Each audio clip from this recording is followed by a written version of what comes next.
Bom dia, bom dia, bom dia especial para você. Agora sim, ao vivo e a cores, diretamente do Estúdio 1 do canal Educação para toda a galáxia.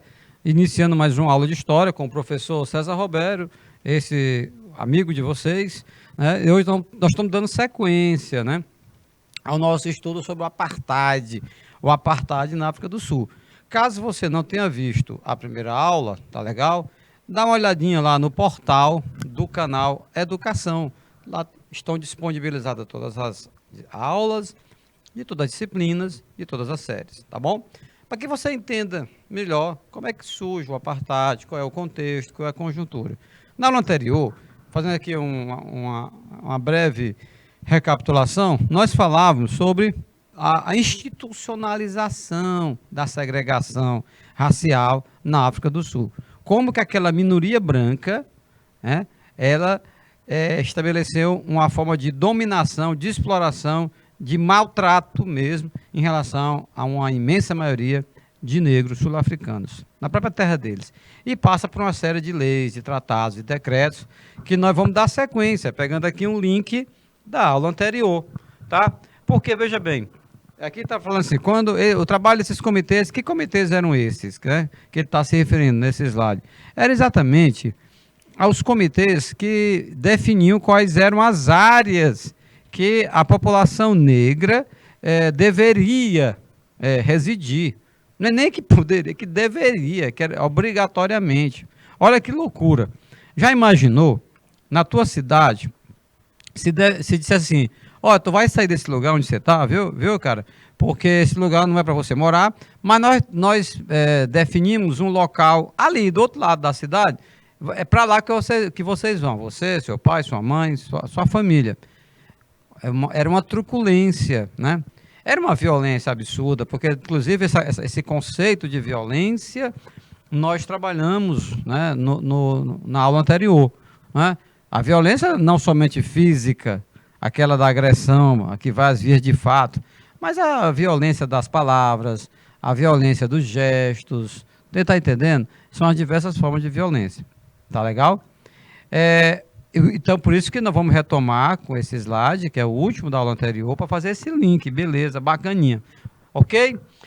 Galera, é o seguinte, o trabalho desses comitês, que comitês são esses, professor? Esses comitês que nós estamos falando, pessoal, o comitê que definia as áreas que a população negra poderia residir ou não.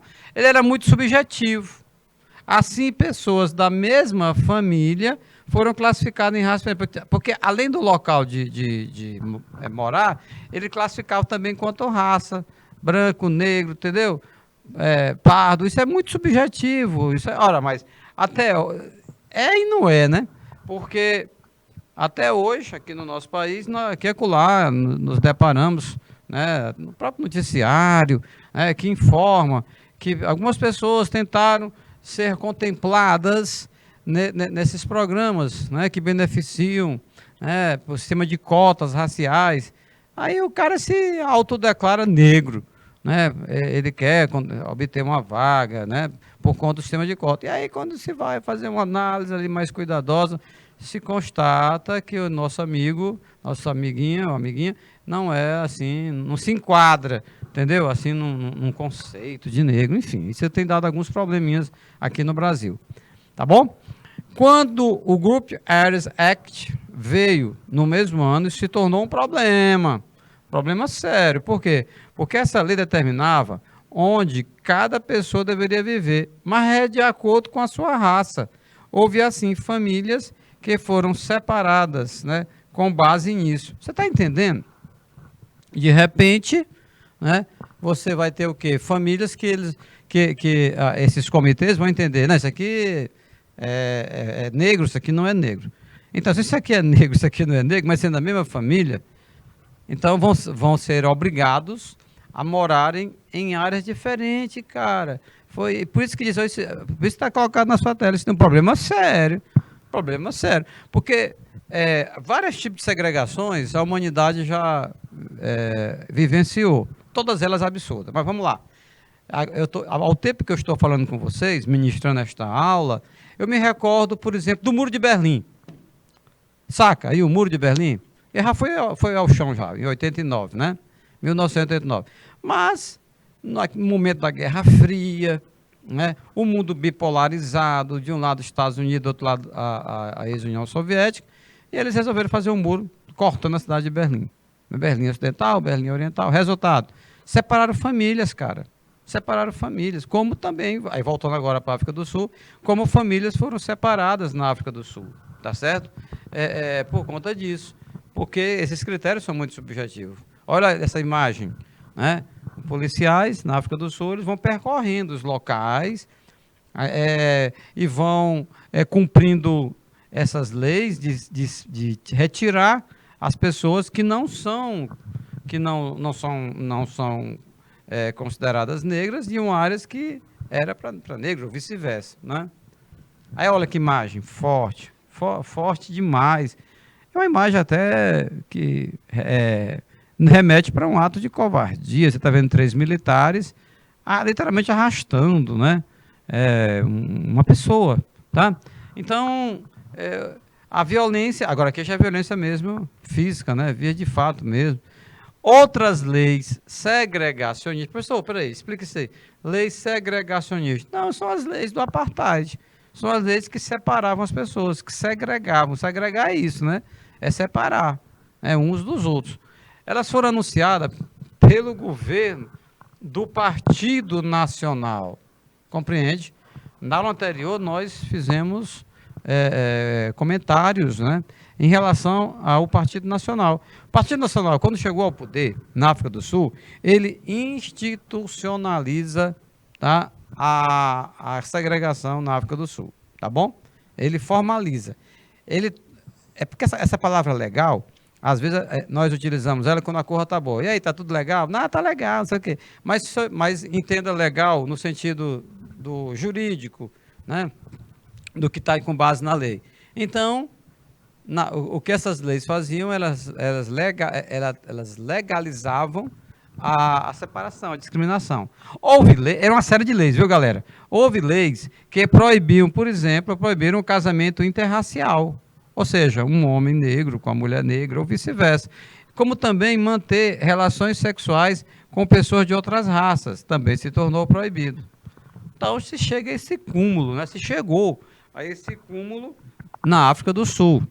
Tá legal? Na África do Sul, isso vai até 94, tá certo?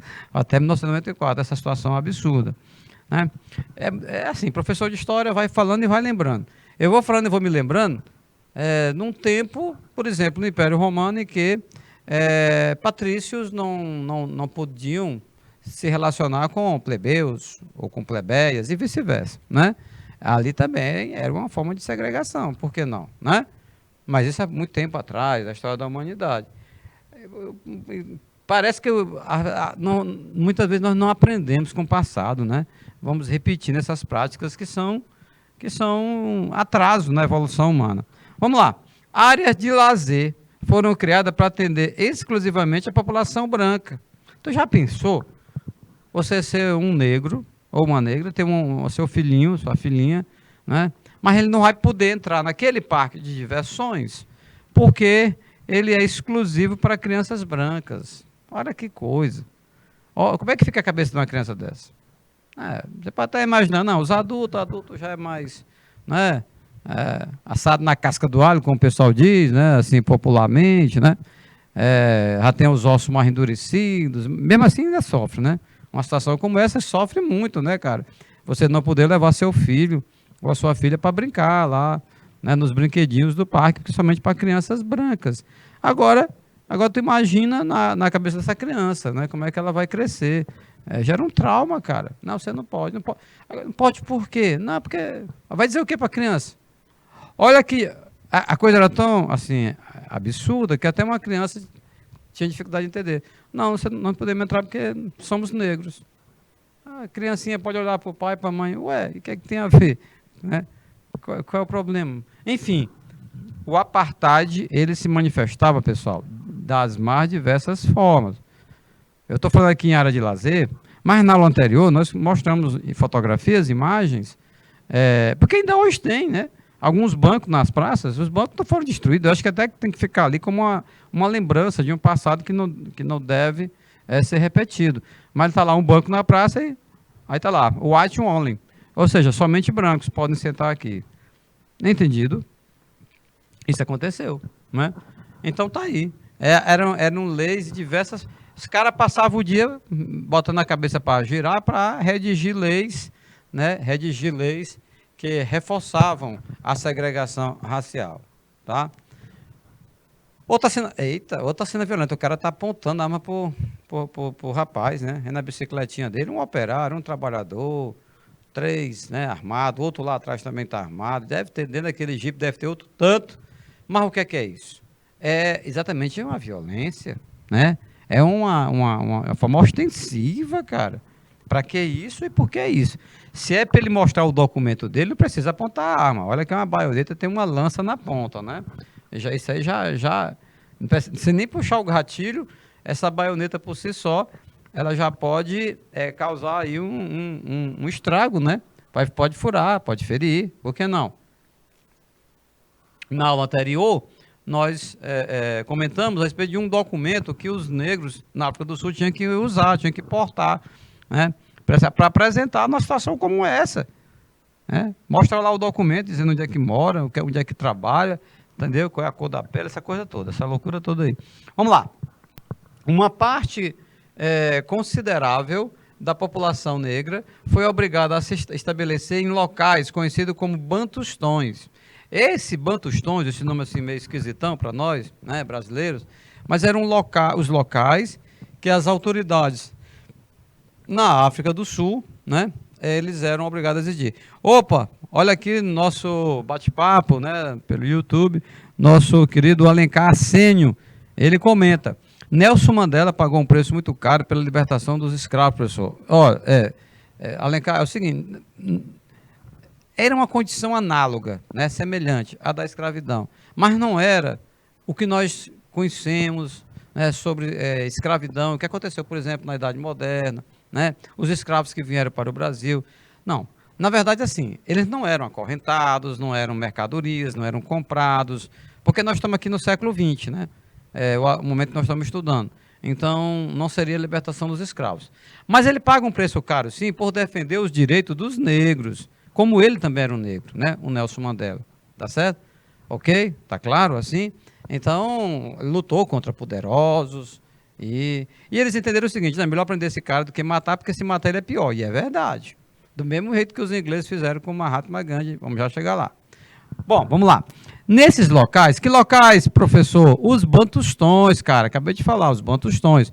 Todos os serviços, né, dedicados à população negra eram precários, sendo que a educação era extremamente limitante, porque tinha como propósito o quê? Qual era o objetivo? Qual era o objetivo das escolas nos bantustões? Era transformar negros em trabalhadores, braçais, para atender às necessidades dos negócios da população branca. Aí imagina que está lá o rapaz no Bantustão, né, ele mora lá, está matriculado na escola, né, e ele diz: olha, é o seguinte, eu quero ser, não quero trabalhar como pedreiro, eu quero ser engenheiro. Vamos supor, só para ilustrar aqui. Não, o senhor vai trabalhar, não tem essa história, oportunidade. Que engenharia? Que história de engenharia? Não trabalho braçal. Está entendendo? Não quero trabalhar nas plantações dessa elite branca, não. Eu quero fazer engenharia agronômica. Não. Para quê? Por quê? É isso que está colocado na sua tela. Nos bantustões, a educação era bastante limitante, tá? Ela era focada, ela tinha como propósito educar, formar aqueles jovens negros em trabalhadores braçais. Nenhum demérito, né? Nada que diminua, é um trabalho honrado, decente. Mas assim, a questão não é essa. A questão é você impedir que alguns jovens quisessem ir além, né? Não tinha isso. Como nós observamos, né, no Brasil de hoje, por exemplo, sobretudo após o sistema de cotas raciais, por conta desta dívida de 350 anos de escravidão no Brasil, né, em que afrodescendentes ingressam na universidade, legal, e são graduados e depois vão trabalhar e se destacam nas suas profissões. Isso é muito interessante, cara. Isso é muito legal. Beleza? Então, vamos entendendo isso? Que nos Bantustões, os serviços públicos eram precários. Aqui está destacado na sua tela o serviço na área da educação. Mas saúde, da mesma forma.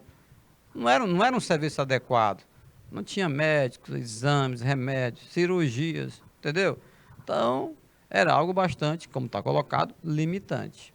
Limitante. E, pasmem, tudo isso na terra deles.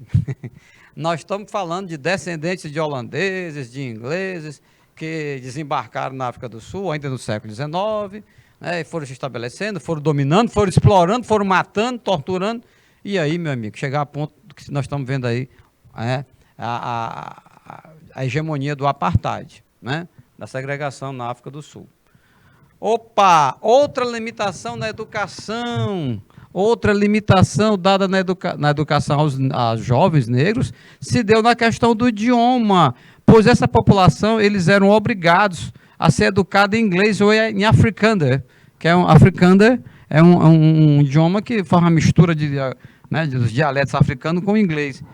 Olha só, então quer dizer que nós somos, vamos supor, nós sul-africanos, negros, nós vamos ser obrigados agora a estudar o inglês e vamos ter que esquecer a nossa língua nativa? Ah, meu irmão, aí você mata a cultura de um povo, você mata o povo. Olha, veja bem, a população negra perdeu, cara, o direito à cidadania. E as antigas leis de passe, que limitavam a circulação de pessoas negras pela África do Sul, foram reforçadas. Ainda tinha essa lei de passe. Em determinadas áreas, viu, Alencar Assênio, meu amigo José William também está atento, e os demais que acompanham. Um bom dia especial para a Colônia do Gurgueia, para o Uruçuí, Ribeiro Gonçalves, que nos acompanha pelo IPTV. E mais municípios que eu não consigo visualizar nesse momento aqui na tela de retorno. Mas vamos lá. Então, o que era a lei de passe? A lei de passe, galera, ela estabelecia aqueles locais em que negros, homens, mulheres, crianças não podiam trafegar.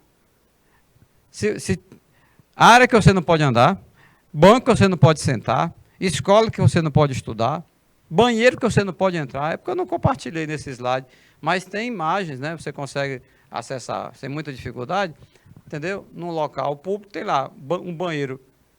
Porque se você, hoje em dia, normal, de boa, banheiro para homens, né? Outro para mulheres.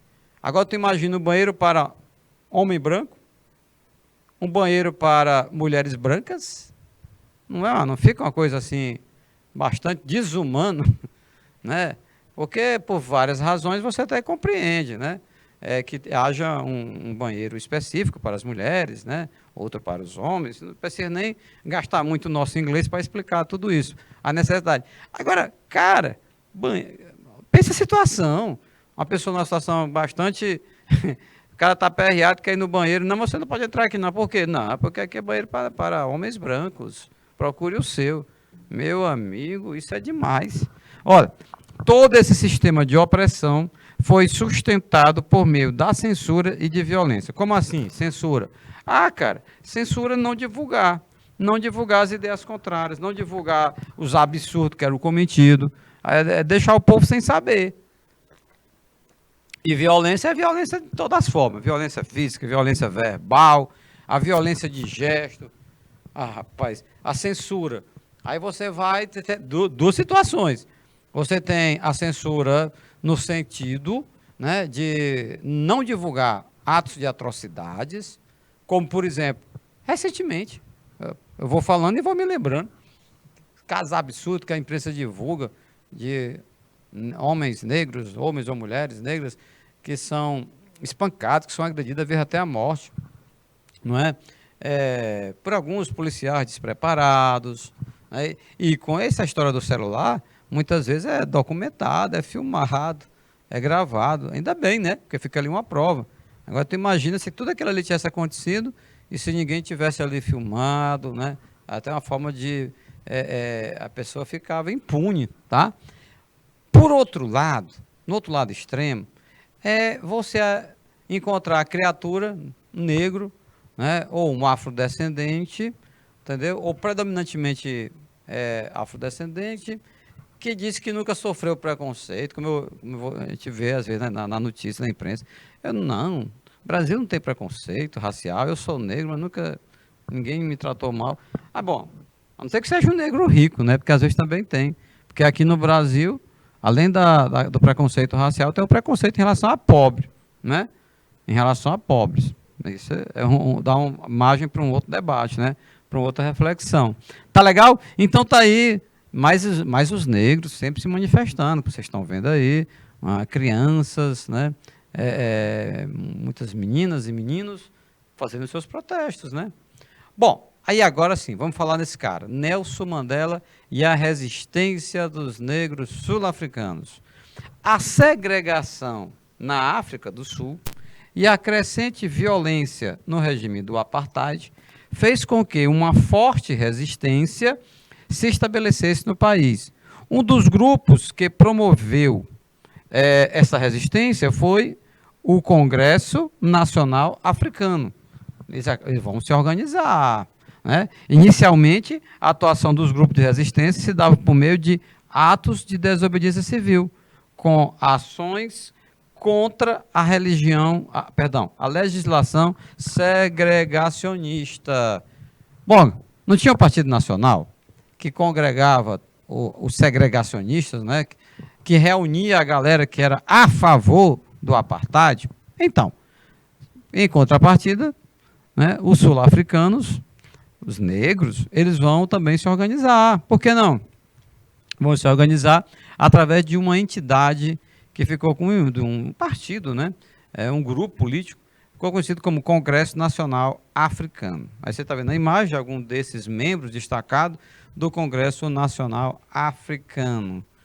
Eu observo sempre muito as imagens, reforço que faço o mesmo. Você está vendo, são negros, né? Alguns bastante, predominantemente mesmo negros, mas vejam que, assim, pelo semblante, né? Pelo rosto, a coragem, cara, a firmeza de compromisso. Esses homens não estão para brincadeira, não. Não venha com essa história de apartheid para esses homens aí, não, né? Porque são pessoas esclarecidas, são pessoas que sabem, né, que tudo isso que estava acontecendo na África do Sul era um absurdo, né? E eles estão debatendo, vão discutindo alternativas, né, para que a situação se reverta, né? A situação se reverta, tá bom? Ok? Então, vão se articular. Eles vão... Na verdade, pessoal, o que vai acabar acontecendo é um empoderamento. Essa palavra até está sendo muito comentada, né, já há um certo tempo, em relação a mulheres, em relação aos negros, em relação a índios, em relação aos homossexuais. É o empoderamento, né? É ter a clareza, né, da importância desse segmento na sociedade, entendeu? É ter clareza em relação aos direitos, é ter convicções de demarcar um espaço e de exigir, sobretudo, de exigir respeito. Né? Exigir respeito. Tá? Combater esse tipo de piadinhas sem graça, né? Que você, no primeiro momento, fica ali rindo, sabe nem por que está rindo. Para pensar, olha o que tem em termos de valores que são agredidos, né? Nessa, entre aspas, piada. Isso não é piada. Alguns falam assim, piada de mau gosto. Não, só piada respeitosa. Agora, piada para agredir, né? Para desrespeitar a pessoa, nos poupe. Olha outras. Agora, que violência mesmo, cruel, né? Brutal. Você está vendo uma força policial, né? Fortemente armada, cacetete, tudo. Os protestos pacíficos realizados pela população negra eram violentamente reprimidos. Está vendo? Lá vinha um grupo de negros com as faixinhas, os cartazes, as faixas, integrando ali seus panfletos, tudo de boa, né? Todos desarmados, sem fazer mal a ninguém, assim, sem agredir. Lá vem a polícia, lá vem a repressão, né? Cacetete, arma de fogo, entendeu? Bala de borracha, para dispersar o povo, dispersar o povo. Então, poxa vida, os caras estavam ali, pacificamente, desarmado, né, fazendo protesto. Então, assim, a reação é de uma forma muito truculenta, né, galera? Forma muito brutal, desnecessário. Para que isso? Foi o que aconteceu. Olha a imagem. Um dos momentos mais tensos se deu em Sharperville, num bairro de Joanesburgo, no dia 21 de março de 1960. Um protesto pacífico, de boa, tranquilo. Foi reprimido violentamente pela polícia, cara. E nada mais, nada menos do que 69 pessoas foram mortas, covardemente. Eu tenho que dizer. Porque você bota aí, eu vou até botar, vamos porque não adianta, gente, para tratar essa matéria, para tratar assim de qualquer jeito, né? A gente, porque foram mortos, olha mais, você morre de diversas formas, você morre atropelado, né? Você morre de um AVC, parada cardíaca, mas essas aqui foram mortas covardemente. Elas estavam desarmadas, né? Elas não estavam lá para matar ninguém, tá? E elas foram mortas covardemente. É o adjetivo que nós temos que colocar. Né? Que para ser justo com esses 69 que morreram. Não é? Não estou pensando nos que mataram. Né? Alguém vai dizer, professor, mas cumpriram ordens. Mas eram ordens covardes. Eram ordens injustas. Né? Porque não havia necessidade disso. Né? Mandava dispersar, mandava para casa. Quer fazer alguma coisa? Pois prende, depois solta, como acontece muitas vezes. Mas matar? Porque se você prende, você solta. Agora, quando você mata, não tem mais volta, não. Não é? Meu irmão, minha irmã. A partir daí, o movimento de resistência contra o apartheid aderiu à resistência armada. Bom, aqui já é um outro problema. Que aconteceu no Brasil também. Né? Você lembra que na época da ditadura militar, a princípio, os protestos eles eram pacíficos, né, manifestações na rua, um cartazinho, uma faixazinha, entregando um panfletinho, mas, a partir do momento que a ditadura ela endureceu mais na repressão, na tortura e na morte, nós tivemos um movimento de guerrilha urbana e guerrilha rural. Ao final das contas, muitos jovens, que nunca tinham pego uma arma, né, coitado. E aí faz um treinamento rápido, vai se envolver com luta armada e muitas vezes acabava falecendo. Um confronto com a polícia treinada, né, o exército treinado, né, para usar armas, para atirar e para matar. Mas é o que aconteceu, né, no apartheid. Né? Na proporção que o governo da minoria branca na África do Sul ataca, né, agride e mata essas pessoas, vai gerar um sentimento de revolta e de querer dar o troco. Aí, aquela coisa, galera, sem muitos arrudeios. Violência gera violência. É isso que você está vendo aí. E paz gera paz. Pronto. Como é que violência gera violência? Sem você botar sua cabeça muito para funcionar, nem precisa, né? Seu juízo, para você entender que, me acompanha aqui o raciocínio, essas 69 pessoas que foram mortas, ninguém sabe o nome delas, lógico, se a gente for lá na África do Sul, deve ter memorial, né, alguma placa com o nome de cada uma delas, mas para nós, aqui no Ocidente, aqui no Brasil, já basta saber que foram 69 pessoas, homens, mulheres, né, que foram covardemente mortas, né, nesse dia fatídico, né, dia sinistro, no dia 21 de março de 1960, tá bom? Vocês acham que esses 69 sul-africanos não tinham pai, não? Que eles não tinham mãe? Que eles não tinham irmão? Que não tinham filhos? Vocês acham que eles não tinham primos? Vocês acham que eles não tinham amigos? Mas é lógico que sim. Então, todas essas pessoas que eu acabei falando, que estavam ali conectadas com esses 69 pessoas, que agora são 69 cadáveres, né, que foram covardemente mortos e mortas, né, porque tinham homens e mulheres, é lógico que isso vai gerar, né, toda uma onda de violência na África do Sul.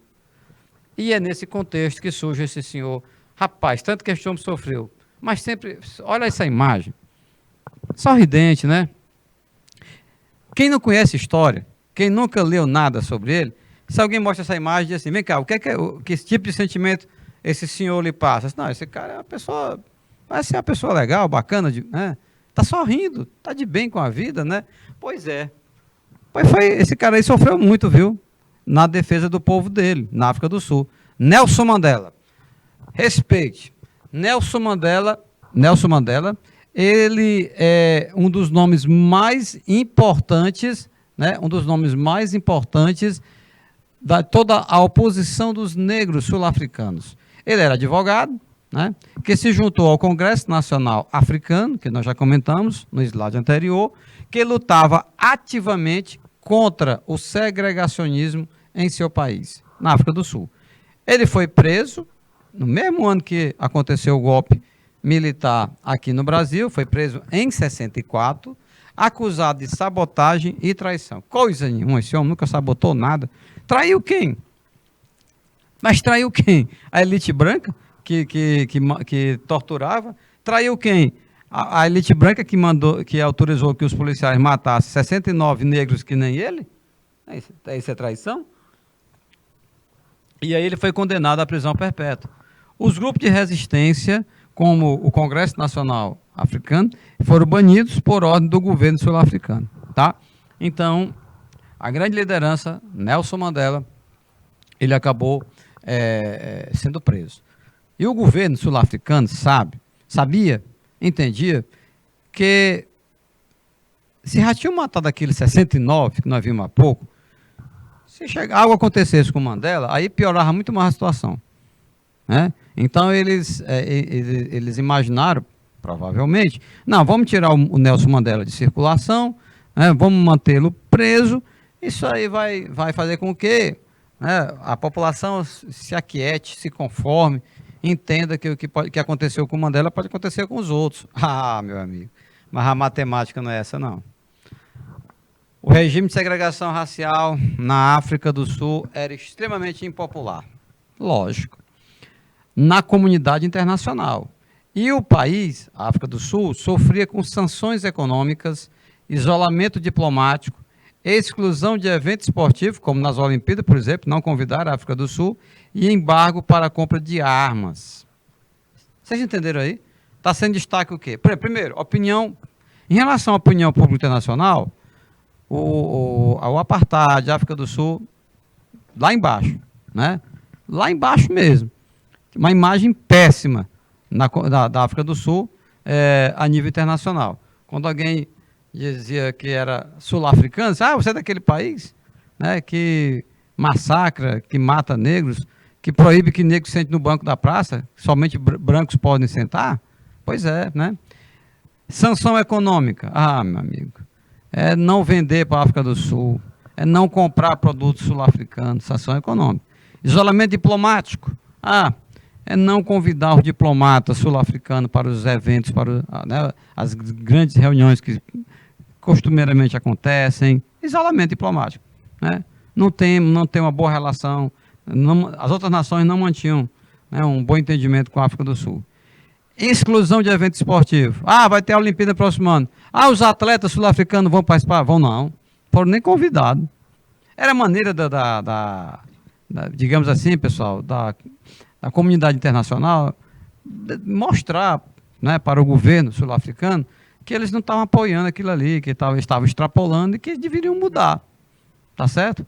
A economia sul-africana se sustentava principalmente nos recursos minerais do país. O que ainda mantinha a África do Sul em pé é um país muito rico, né, em termos de minérios. Tá legal? Então, isso acabava compensando essa questão das sanções, né? Em 1989, Frederick Willem de Klerk assumiu a presidência, né, sul-africana. Né? Esse cara que está aí na foto, junto com o nosso amigo Nelson Mandela. E com poucos meses de governo, ele anunciou que iniciaria uma transição pacífica para o fim do regime de segregação racial. Olha que legal. Ele disse, rapaz, vai ser uma meta do nosso governo, né? Nós vamos começar agora, uma transição do apartheid para o fim do apartheid. Tá? Frederick de Klerk identificou o risco de que uma guerra civil começasse no país por conta das tensões entre a minoria privilegiada de brancos e a maioria oprimida dos negros. Bom, é essa uma interpretação. Aqui eles estão ganhando o prêmio Nobel, né, da Paz, aí, tanto o de Klerk como o Nelson Mandela. Rapaz, curioso, interessante, né? O Mandela tá sorrindo, enquanto o Frederic de Klerk, né? O presidente da África do Sul, não está sorrindo muito, não, né? Ele não está sorrindo de jeito nenhum, né? Enfim, mas de qualquer forma, existe inclusive até alguns questionamentos em relação à postura do de Klerk, né? Que ele teria dado demonstrações de vacilos, né? Nessa transição para o retorno da democracia na África do Sul. Enfim, de qualquer maneira, aconteceu, ele conduzindo, né? Ele era o presidente da África do Sul, se foi pela vontade plena dele ou contra a vontade dele, total, mas essa transição aconteceu e o que é que a gente observa? Como está colocado no texto. Se nada fosse feito, uma guerra civil iria acontecer, né? Lógico, extrapolaram todos os limites, né?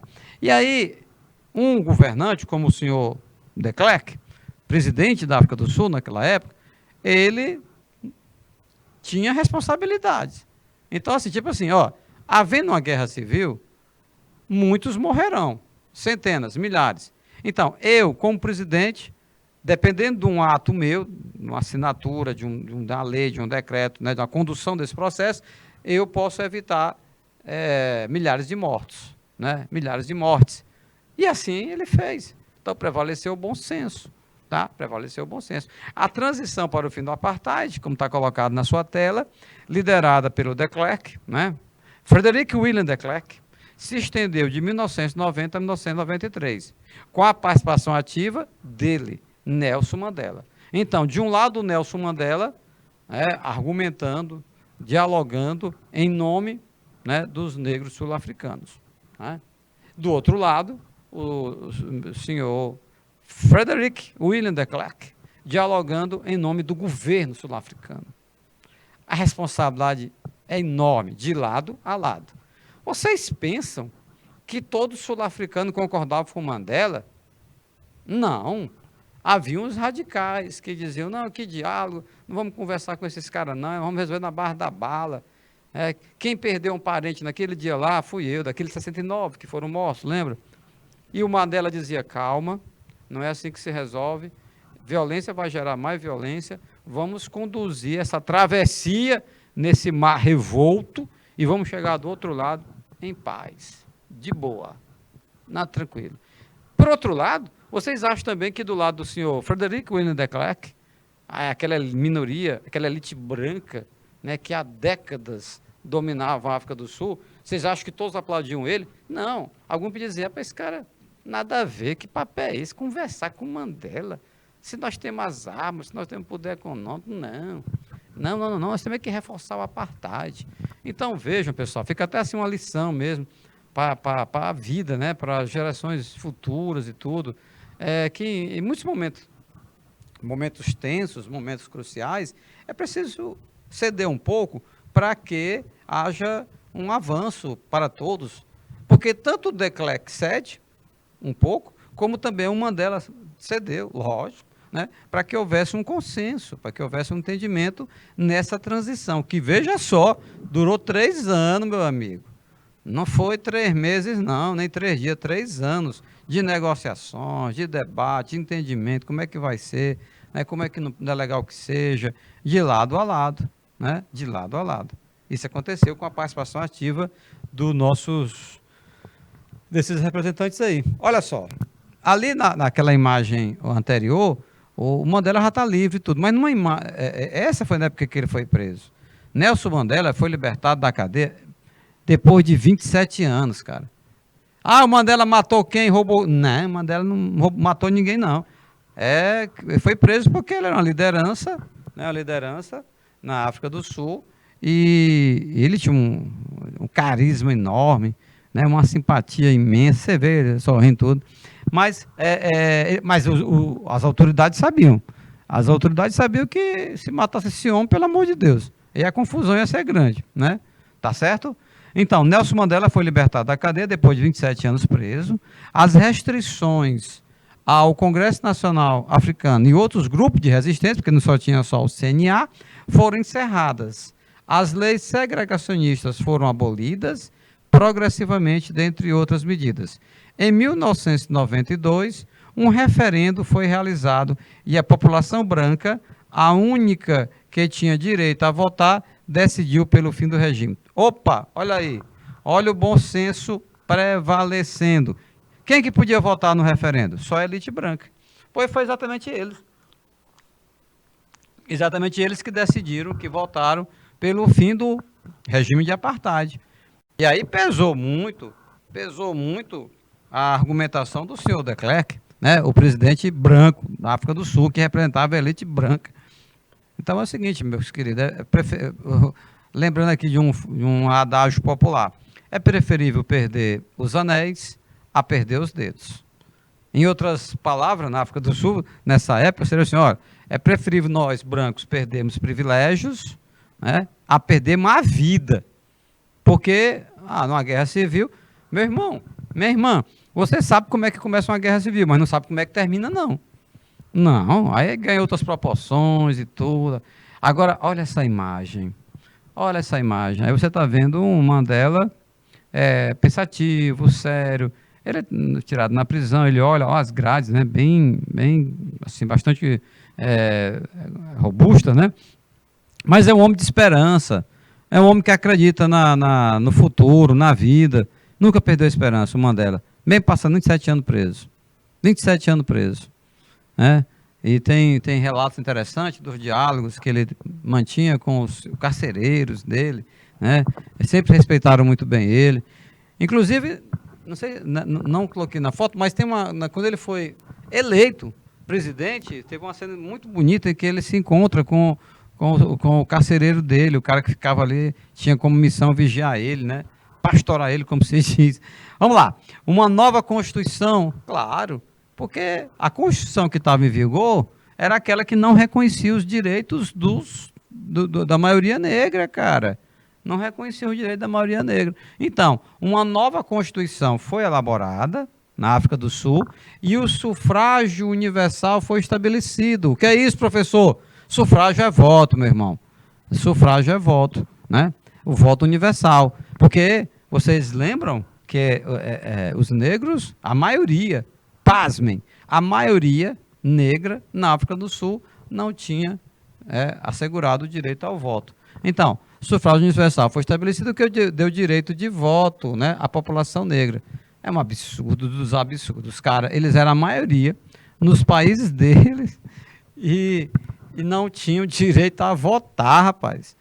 Né, de eleger representante, mas que doideira é essa?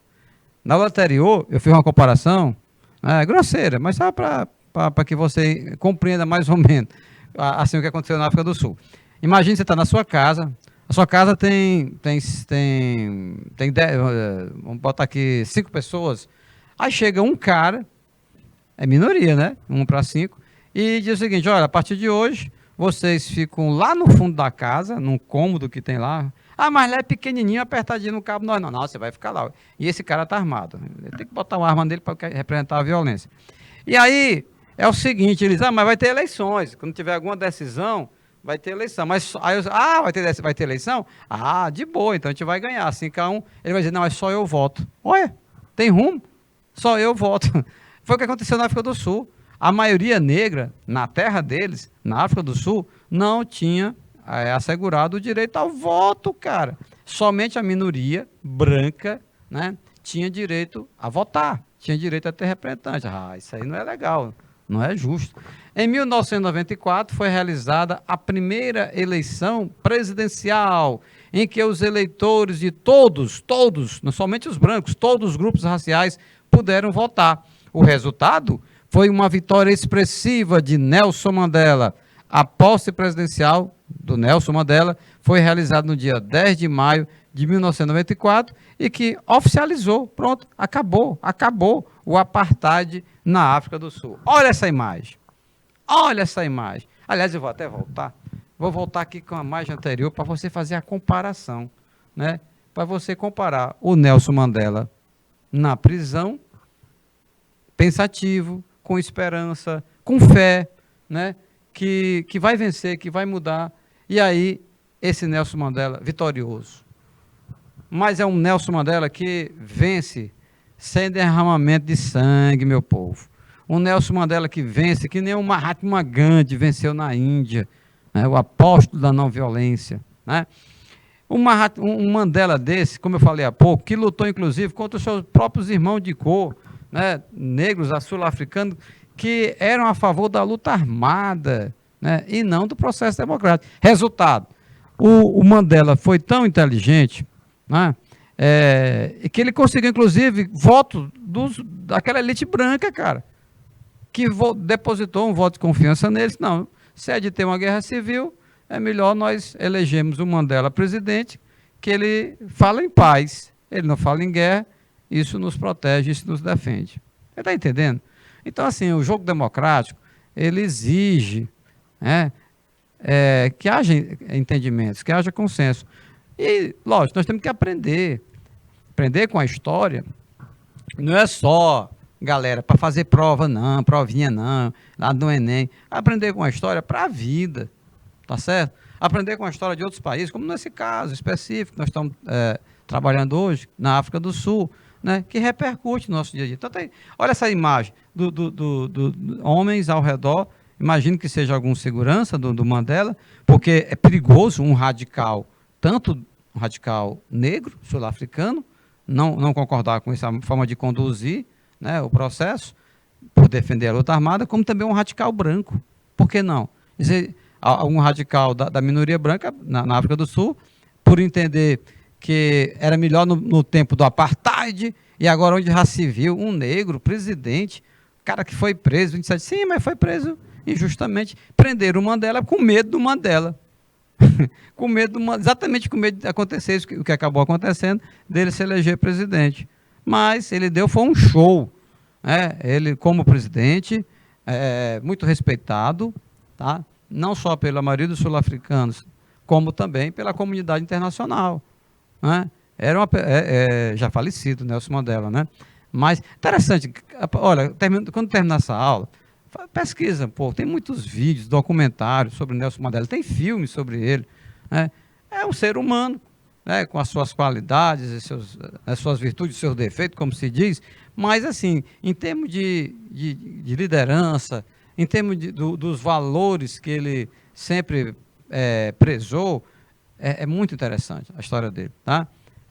A simpatia, a alegria, o carisma, esse cara que foi ameaçado de morte não sei quantas vezes, mas parece que cada cara feia que ele encontrava na vida, ele fazia rebater com um largo sorriso.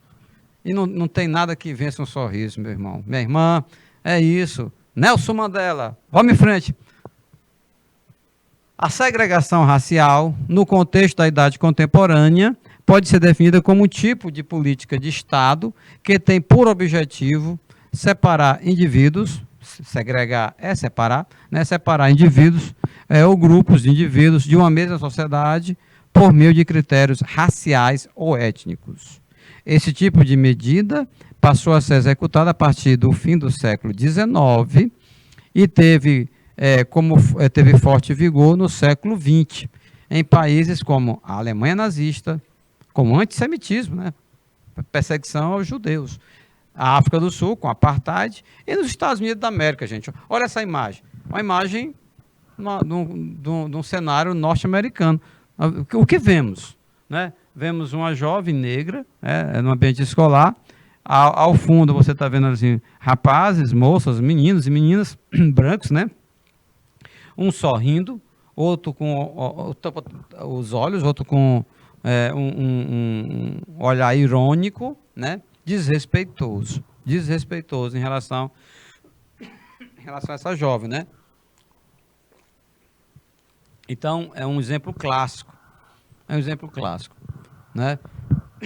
Mesmo com a eleição do Barack Obama como presidente dos Estados Unidos, né, infelizmente, ainda permanecem, né, essas posturas segregacionistas, né, nos Estados Unidos. No entanto, como a comunidade afrodescendente norte-americana tem respondido? Tem respondido com inteligência, tem respondido com trabalho, tem respondido com a organização, com a união, tá certo? E com os seus méritos próprios, com os seus talentos. em relação a essa insanidade, né, que é o preconceito racial, tá? É o preconceito racial. E aí você vê que a imagem fala muito. Veja que essa jovem, olha, percebam a firmeza nesse olhar dessa jovem, né? Percebam que ela não se curva. Olha a linguagem corporal, né? As mãos, os dedos entrelaçados, olhar firme de quem não se curva. E você quer saber? Esses meninos bobos que estão aí atrás, vai ver. É bem provável que a nota dessa garota negra, né, seja uma nota bem melhor do que a dele, porque ela sabe que ela está sendo assim muito pressionada, né, nesse ambiente, e muitas delas se dedicavam a estudar mais e mais e mais, de tal maneira que davam um show nas avaliações, se destacavam, né, e é isso que é importante, tá bom? Os Estados Unidos foram formados inicialmente, como nós sabemos, né, por colonos, né, colonos ingleses, que deram origem às chamadas 13 colônias na costa leste do país. As colônias do sul tiveram um desenvolvimento diferente daquelas da colônia do norte. Enquanto no norte houve um modelo da pequena propriedade privada, do trabalho livre e assalariado e o desenvolvimento da indústria, já no sul prevaleceu o modelo da grande propriedade de terra e da monocultura. Nesse modelo, ao contrário do que vigorou no norte, assentou-se o uso do trabalho escravo africano. Ou seja, africano aonde? No sul, viu, galera? No sul. Tá bom? No sul. Então, assim, você comparar o mapa dos Estados Unidos de hoje com no início, no século XVIII, quando eram as 13 colônias, né, da Inglaterra, tinha uma diferença enorme, né?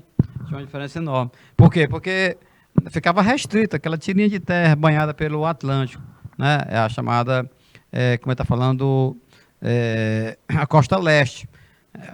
Com a expansão em direção ao oeste é que os Estados Unidos adquirem o contorno que tem hoje. Mas assim, desde as suas origens, o que se observa? As colônias do norte, como está colocado na sua tela. Quais eram as características? Minifúndio, ou seja, pequena propriedade, trabalho livre e assalariado, e indústria. Já no sul, latifúndio, né? Ou seja, grande propriedade rural, né? E monocultura. Opa, lá no norte, policultura. No sul, monocultura. Tá legal? Monocultura, né?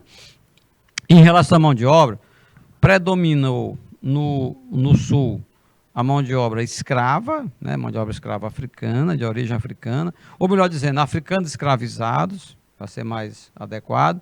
Enquanto isso, aí você pergunta, professor, quer dizer que nas colônias do norte não tinha africano escravizado? Não, tinha sim, claro, mas não dependia tão somente deles.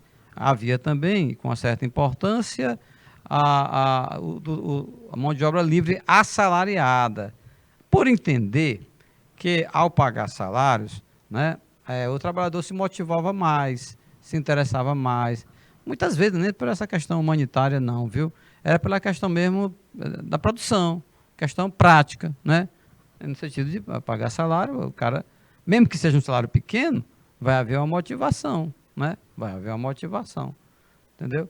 Então, isso tudo era uma característica desse período, né? Você está vendo na imagem?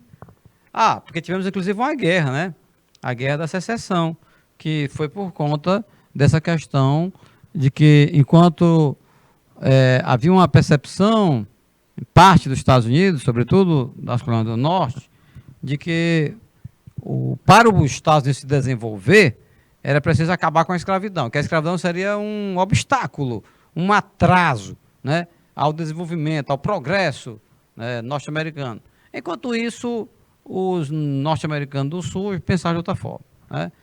Estavam ali muito intransigentes em relação à manutenção da mão de obra escrava africana. Portanto, eram duas visões, né, em termos de progresso, em termos de mão de obra, entre aqueles que defendiam a manutenção da mão de obra escrava e os que defendiam o fim da escravidão, o estabelecimento do trabalho livre, assalariado, tá bom?